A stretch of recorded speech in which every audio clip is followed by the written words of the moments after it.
আজি 27/2024 বৰ্ষৰ প্ৰাতঃ মুৰলী।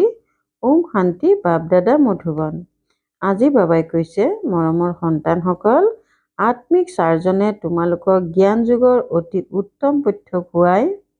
এয়াই আত্মিক পথ্য। ইজনে সিজনক খুৱাই সকলোৰে আপ্যায়ন কৰি থাকা। প্ৰশ্ন: বিশ্বৰ ৰাজ্যভাগ্য লবৰ কাৰণে কোনটো পৰিশ্ৰম কৰিব লাগে? কোনটো দৃঢ় অভ্যাস দৃঢ় কৰিব লাগে? উত্তৰ: জ্ঞানৰ তৃতীয় নেত্ৰৰে অকাল আসনত স্থিত আত্মা ভাইক চোৱাৰ পৰিশ্ৰম কৰা। ভাই ভাই বুলি বুজি সকলোকে জ্ঞান দিয়া। প্ৰথমে নিজক আত্মা বুলি বুজি তাৰ পাছত ভাইসকলক বুজোৱা। এইটো অভ্যাস গঢ়ি তোলা, তেতিয়া বিশ্বৰ ৰাজ্যভাগ্য পাই যাবা। এইটো অভ্যাসেৰে দেহৰ বোধ আঁতৰি যাব। মায়াৰ ধুমুহা বা বেয়া সংকল্পও উদয় নহ'ব। অন্যও জ্ঞানৰ কাৰেই ভালকৈ আঘাত কৰিব। ওম শান্তি। জ্ঞানৰ তৃতীয় নেত্ৰ দিওঁতা আত্মিক পিতাই বহি আত্মিক সন্তানসকলক বুজায়। জ্ঞানৰ তৃতীয় নেত্ৰ পিতাৰ বাহিৰে আন কোনেও দিব নোৱাৰে। এতিয়া তোমালোক সন্তানসকলে জ্ঞানৰ তৃতীয় নেত্ৰ প্ৰাপ্ত কৰিছা। তোমালোকে জানা, এতিয়া এই পুৰণি সৃষ্টিৰ পৰিৱৰ্তন হ'ব। বেচেৰা মনুষ্যই নাজানে যে পৰিৱৰ্তন কৰোঁতা কোন আৰু কেনেকৈ পৰিৱৰ্তন কৰে, কিয়নো তেওঁলোকৰ জ্ঞানৰ তৃতীয় নেত্ৰই নাই।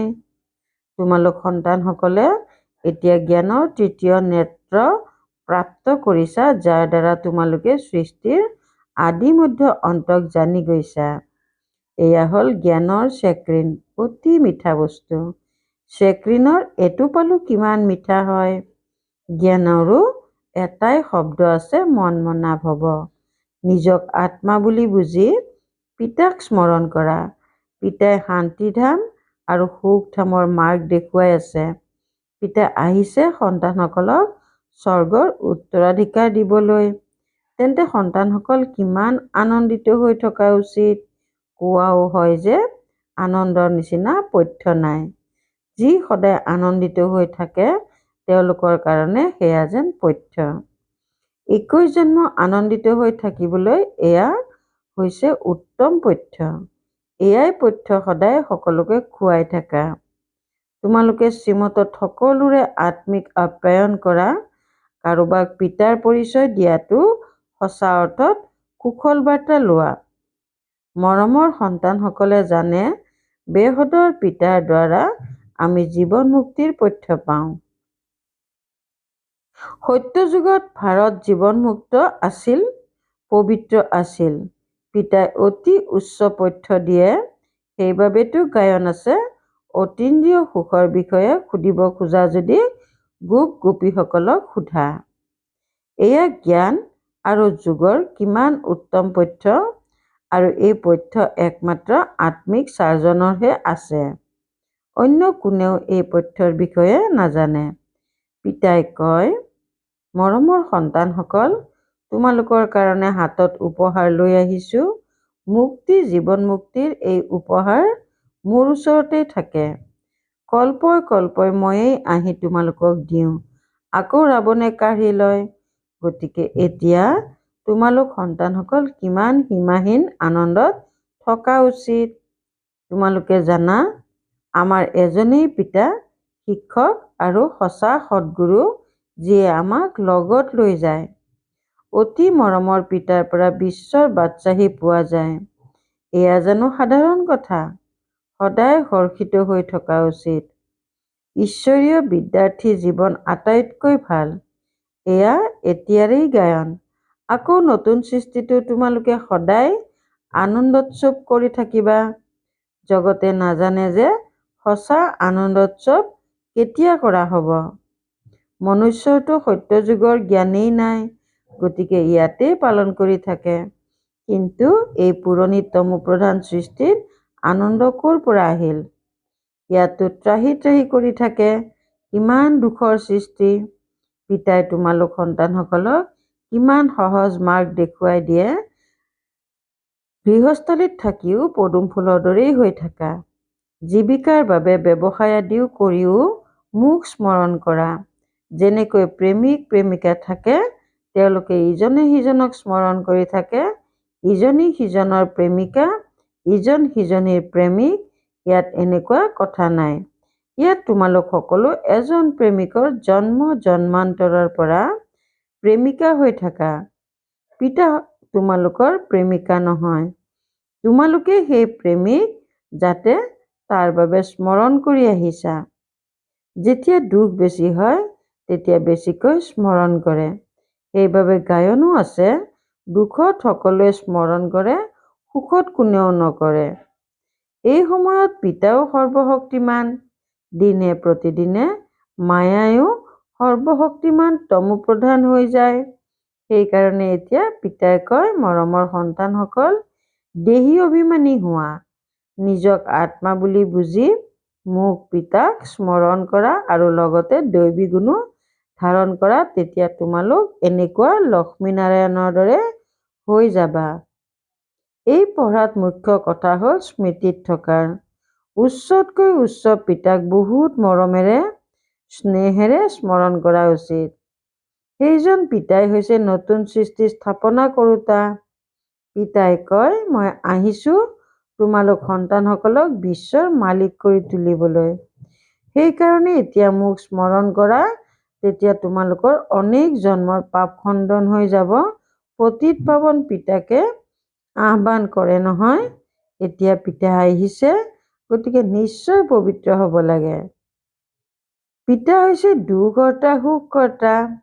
যথাৰ্থ সত্যযুগত পবিত্ৰ আছিল, তেতিয়া সকলো সুখী আছিল। এতিয়া পিতাই পুনৰ কয়, শান্তিধাম আৰু সুখধামক স্মৰণ কৰি থাকা। এতিয়া হৈছে সংগম যুগ।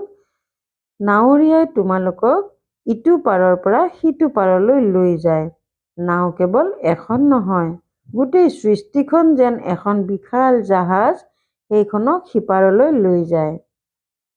তোমালোক মৰমৰ সন্তানসকল কিমান আনন্দিত হোৱা উচিত। তোমালোকৰ বাবেতো সদায় কেৱল আনন্দ। বেহদৰ পিতাই আমাক পঢ়াই আছে। বাহ, এনে কথাটো কেতিয়াও শুনা নাই, পঢ়াও নাই।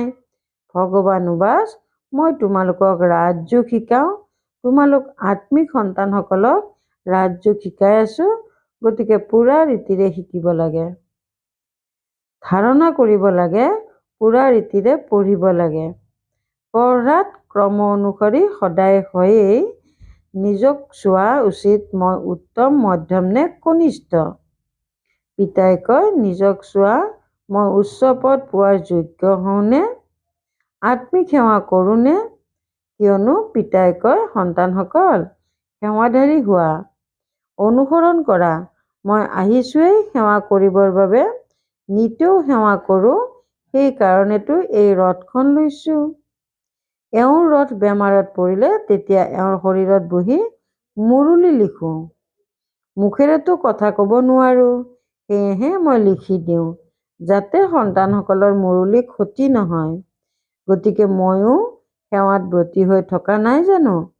এয়া হৈছে আত্মিক সেৱা। পিতাই মৰমৰ সন্তানসকলক বুজায়, সন্তানসকল, তোমালোকো পিতাৰ সেৱাত লাগি যোৱা। ঈশ্বৰ পিতাৰ সেৱাত। গোটেই বিশ্বৰ মালিক পিতাহে তোমালোকক বিশ্বৰ মালিক কৰি তুলিবলৈ আহিছে। যিসকলে ভালকৈ পুৰুষাৰ্থ কৰে, তেওঁলোকক মহাবীৰ বুলি কোৱা হয়। চোৱা হয়, কোন মহাবীৰ হয়, যি বাবাৰ নিৰ্দেশ অনুসৰি চলে। পিতাৰ নিৰ্দেশ হৈছে নিজক আত্মা বুলি বুজি ভাই ভাইক চোৱা। এই শৰীৰক পাহৰি যোৱা। বাবাইও এই শৰীৰক নাচায়। পিতাই কয়, মই আত্মাসকলক চাওঁ। বাকী এয়াটো হৈছে জ্ঞান যে আত্মাই শৰীৰ অবিহনে ক'ব নোৱাৰে। ময়ো এই শৰীৰত আহিছো, ঋণত লৈছো। শৰীৰৰ সৈতেহে আত্মাই পঢ়িব পাৰে। বাবাৰ বৈঠক ইয়াতেই। এয়া হ'ল অকাল আসন। আত্মা অকালমূৰ্ত হয়। আত্মা কেতিয়াও সৰু ডাঙৰ নহয়। শৰীৰ ডাঙৰ সৰু হয়। যিসকল আত্মা আছে, সেই সকলোৰে আসন এই ভ্ৰুকুটিৰ সোঁমাজত। শৰীৰটো সকলোৰে বেলেগ বেলেগ। কাৰোবাৰ অকাল আসন পুৰুষৰ, কাৰোবাৰ স্ত্ৰীৰ, কাৰোবাৰ অকাল আসন শিশুৰ। পিতাই বহি সন্তানসকলক আত্মিক ড্ৰিল শিকায়। যেতিয়া কাৰোবাৰ সৈতে বাৰ্তালাপ কৰা তেতিয়া প্ৰথমে নিজক আত্মা বুলি বুজিবা। মই আত্মাই অমুক ভাইৰ লগত কথা পাতোঁ। পিতাৰ বাৰ্তা দিওঁ যে শিৱ বাবাক স্মৰণ কৰা। স্মৃতিৰ দ্বাৰাই মামৰ আঁতৰি যায়। সোণত যেতিয়া খাট পৰে তেতিয়া সোণৰ মূল্য কমি যায়। তোমালোক আত্মাটো মামৰ লগাৰ বাবে মূল্যহীন হৈ গৈছা। এতিয়া পুনৰ পবিত্ৰ হ'ব লাগে। তোমালোক আত্মাসকলে এতিয়া জ্ঞানৰ তৃতীয় নেত্ৰ পাইছা। সেই নেত্ৰৰে নিজৰ ভাইসকলক চোৱা। ভাইক চালে কৰ্মেন্দ্ৰিয় কেতিয়াও চঞ্চল নহ'ব। ৰাজ্যভাগ্য ল'ব লাগে। বিশ্বৰ মালিক হ'ব খোজা যদি এইটো পৰিশ্ৰম কৰা। ভাই বুলি বুজি সকলোকে জ্ঞান দিয়া। তেতিয়া এইটো অভ্যাস দৃঢ় হৈ যাব। তোমালোক সকলো সঁচা অৰ্থত ভাই হোৱা। পিতাও ওপৰৰ পৰা আহিছে, তোমালোকো আহিছা। পিতাই সন্তানসকলৰ সৈতে সেৱা কৰি আছে। সেৱা কৰিবলৈ পিতাই সাহসো দিয়ে। সন্তানে সাহস কৰিলে পিতাই সহায় কৰে। গতিকে এইটো অভ্যাস কৰিব লাগে। মই আত্মাই ভাইক পঢ়াওঁ। আত্মাই পঢ়ে নহয়। ইয়াকে আধ্যাত্মিক জ্ঞান বুলি কোৱা হয়। তোমালোকে নাঙঠ হৈ আহিছিলা। পুনৰ ইয়াত শৰীৰ ধাৰণ কৰি তোমালোকে 84 জন্মৰ ভূমিকা পালন কৰিলা। এতিয়া পুনৰ উভতি যাব লাগে। সেইকাৰণে নিজক আত্মা বুলি বুজি ভাইৰ দৃষ্টিৰে চাব লাগে। এইখিনি যত্ন কৰিব লাগে। নিজে যত্ন কৰিব লাগে। আনে কৰে নকৰে তাত আমাৰ কি যায়। নিজৰ ঘৰখনৰ পৰাই সেৱা আৰম্ভ কৰিব লাগে। অৰ্থাৎ প্ৰথমে নিজক আত্মা বুলি বুজি তাৰ পাছত ভাইসকলক বুজোৱা। তেতিয়াহে ভালকৈ কাৰ লাগিব। এই শক্তিৰে ভৰপূৰ হ'ব লাগে।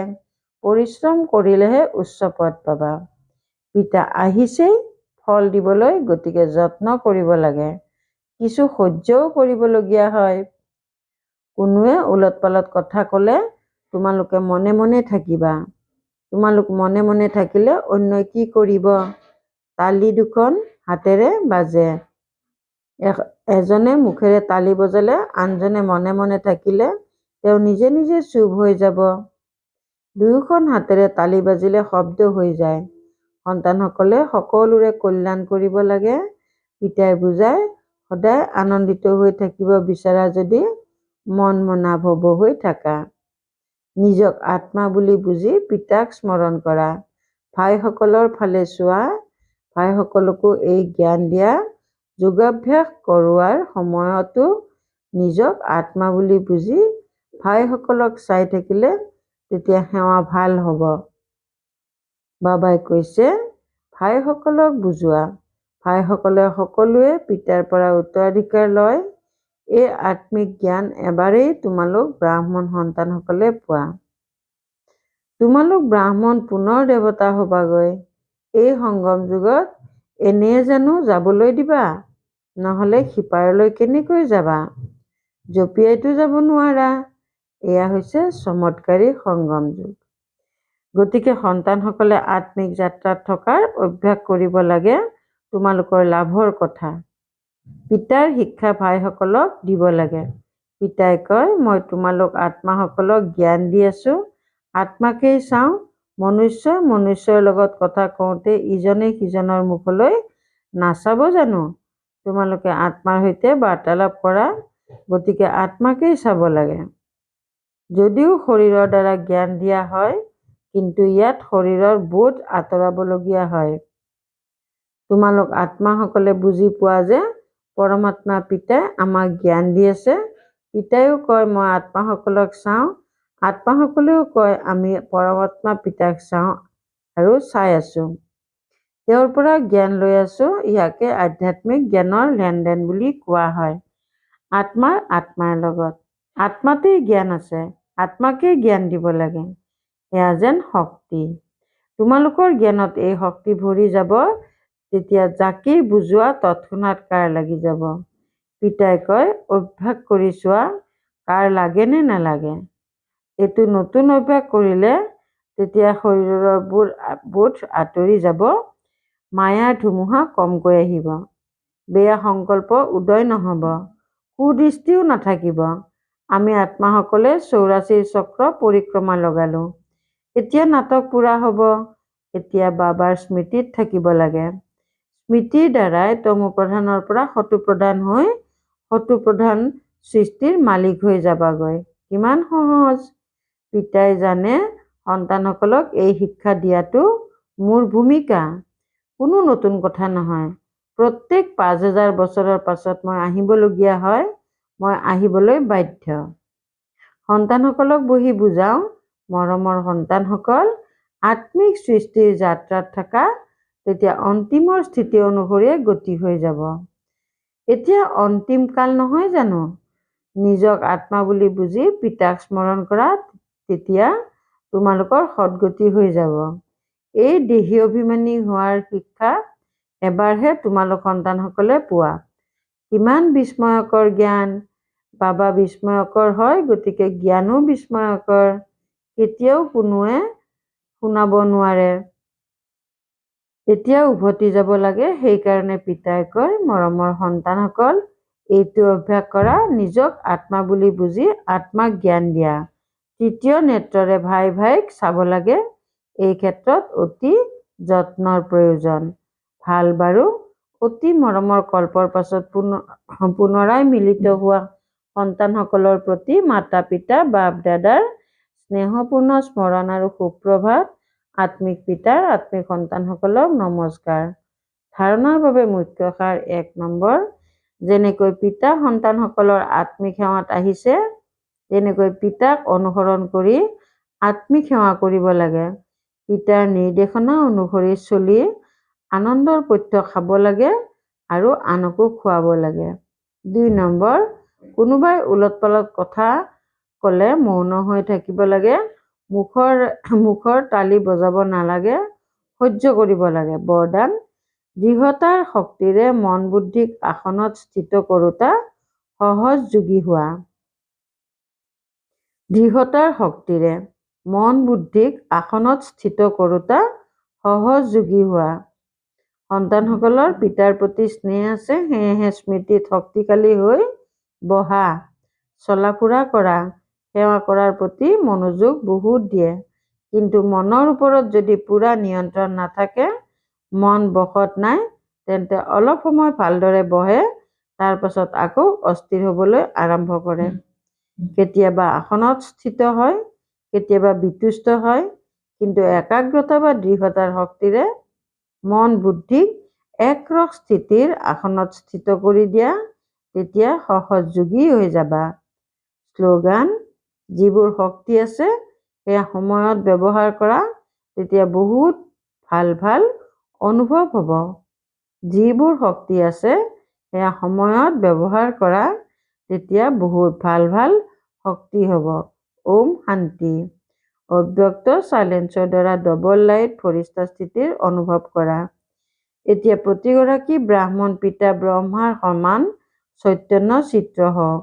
প্ৰকাশ আৰু শক্তিপুঞ্জৰ চৈতন্য মূৰ্তি হওক। সংকল্প শক্তিৰ মৌনতাৰ ভাষণ তৈয়াৰ কৰি কৰ্মাতীত ডবল লাইট ফৰিষ্টা স্থিতিত বৰদানী মূৰ্তৰ ভূমিকা পালন কৰক, তেতিয়া সম্পূৰ্ণতা সমীপত আহিব। এই কৰ্মাতীত স্থিতিৰ আধাৰত যাৰ প্ৰতি যি সংকল্প কৰিব, তেওঁৰ ওচৰত সেই সংকল্প গৈ পাব। ওম শান্তি।